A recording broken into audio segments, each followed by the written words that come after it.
discuss very important part under pteridophytes, that is seed habit. What is seed habit in the pteridophytes? Alright. Now see, in heterosporous species, the female gametophyte remains on the parent sporophyte for variable periods.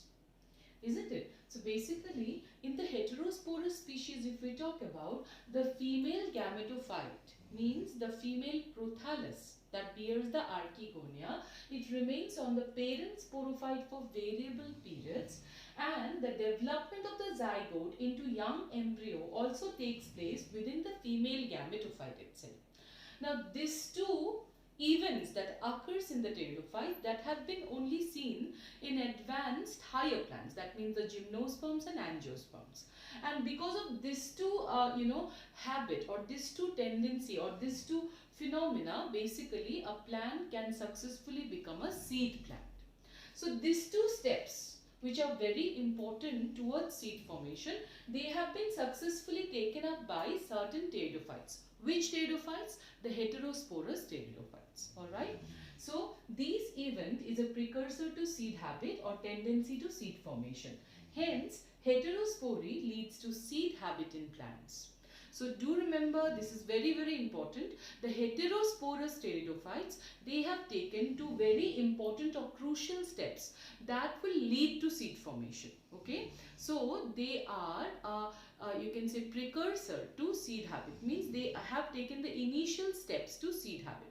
But yes, of course, the pteridophytes are not spermatophytes. They are not seed-bearing plants. So even after taking the first two steps that lead to seed habit, why could not the pteridophytes bear seeds successfully? That also have a very important reason.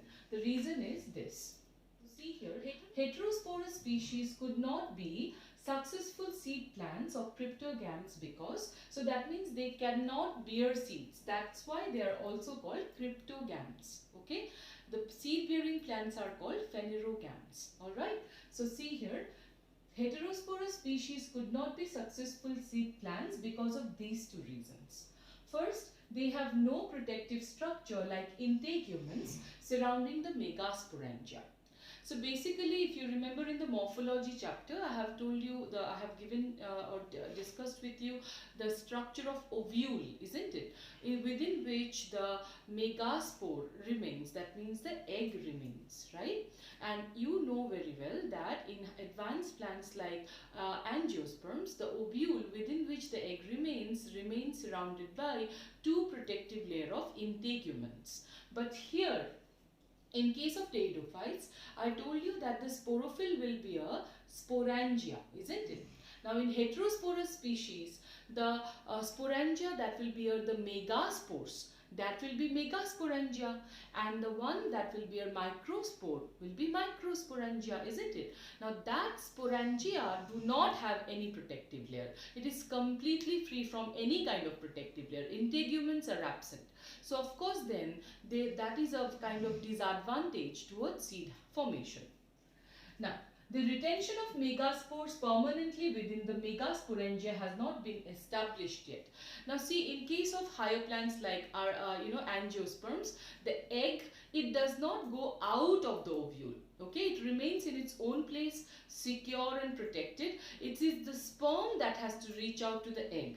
But here, the megaspores, they are also being equally released out of the megasporangia, isn't it? They are not able to be kept securely at one place. So that is also another reason why they could not become successful seed plants. Alright, clear to you?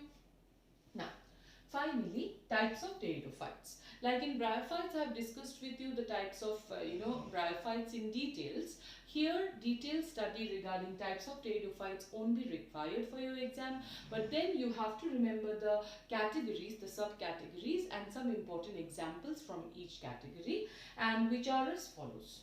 So mainly pteridophytes are of four types: Psilopsida, Lycopsida, Sphenopsida, and Pteropsida. Okay. Psilopsida, the example is Psilotum.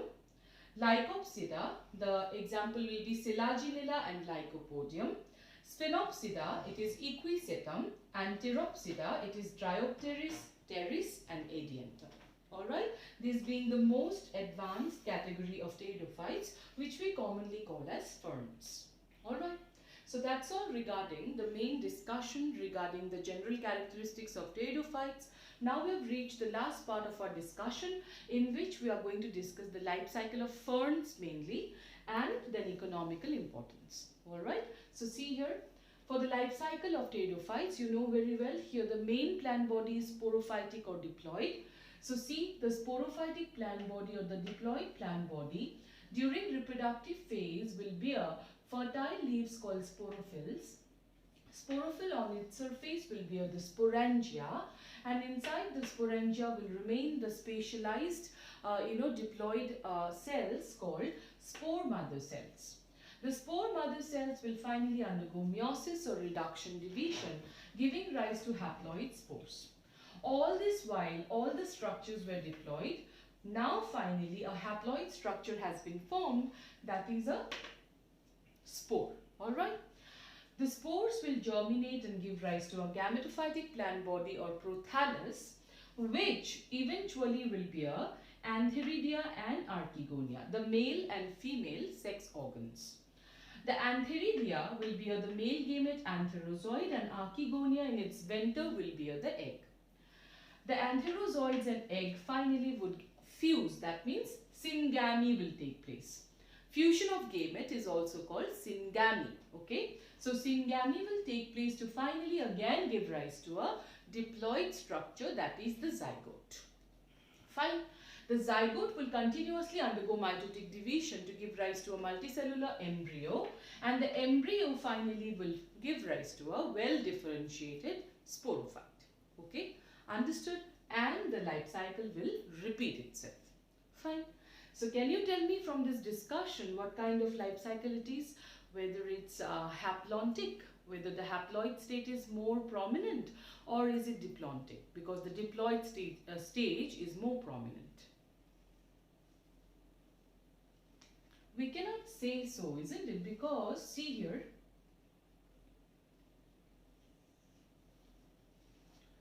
this much is diploid, right? So it is the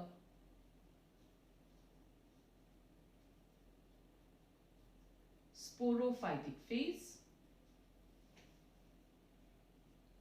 or diploid phase, and this is the gametophytic phase. That means the haploid phase. Isn't it equal?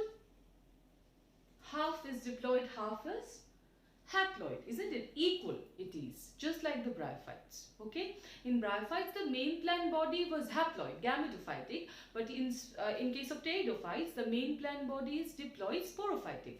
But then the haploid and diploid states, they have their independent existence. They are equally present in the life cycle. Hence, in case of pteridophytes as well, the life cycle pattern is same, that is haplodiplontic life cycle.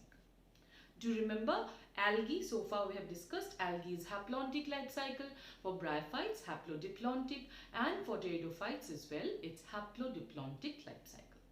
Alright, are you clear about it? Now for the last topic, that is economical importance of pteridophytes. See here, economical importance of pteridophytes. These are also again somehow similar to bryophytes again. Soil binding. The pteridophytes, they have true roots, so they have much more well developed roots. That's why they can hold on to the soil much more tightly, just like the bryophytes, and they can also prevent soil erosion. So they bind to the soil even in hill slopes, preventing erosion. Medicine. Now an anthelmintic drug is produced by Dryopteris. Now anthelmintic drugs means drugs which are used to kill parasites which may be harming the host. Okay. So anthelmintic drugs can be produced from the decoctions of Dryopteris. Ornamentals. Plants which are used as decoration, okay, for decoration purpose. Now ferns are mainly grown as ornamentals, spatially adiantum. It has beautifully arranged, leaves, due to which it is also called maidenhair fern. Alright. Now, food. Now the water fern, Marsilia, it yields starch, and that's why a very important source of food for various tribals. Next, scouring. That means for rubbing, okay, for a brushing purpose. Equisetum, its stems mainly possesses silica deposits, due to which it's very rough and abrasive. Hence, it was used to scour pots or utensils. Okay. Last is maidenhair fern or walking fern, that's adiantum. So adiantum has a very special capacity. See, adiantum, it's going to be, suppose this is the leaf of adiantum. Okay, beautifully arranged leaves after all, that's why maidenhair fern. And wherever its leaf tip will touch the soil, okay, wherever the leaf tip will touch the soil finally, there roots will start arising, and from here again another adiantum will arise. So like this it will keep on walking on the ground. Okay, that's why we call it the walking fern, because it vegetatively propagates by its leaf tips. Alright, so that's all regarding pteridophytes. I hope all of you are clear about it. Especially once you learn about bryophytes properly, if you have understood bryophytes well, pteridophytes being very much similar, kind of similar to the bryophytes, half of the things being very similar, like, you know, bryophytes being called the amphibians of the plant kingdom. Likewise, because they are dependent on water for reproduction, likewise pteridophytes are also doing the same. We call them the vascular amphibians of the plant kingdom. So kind of similar, both being similar. If you understand bryophytes properly, pteridophytes becomes very easy for you. Alright, so I hope all of you are clear about pteridophytes from this class. In the next class, we'll start with gymnosperms.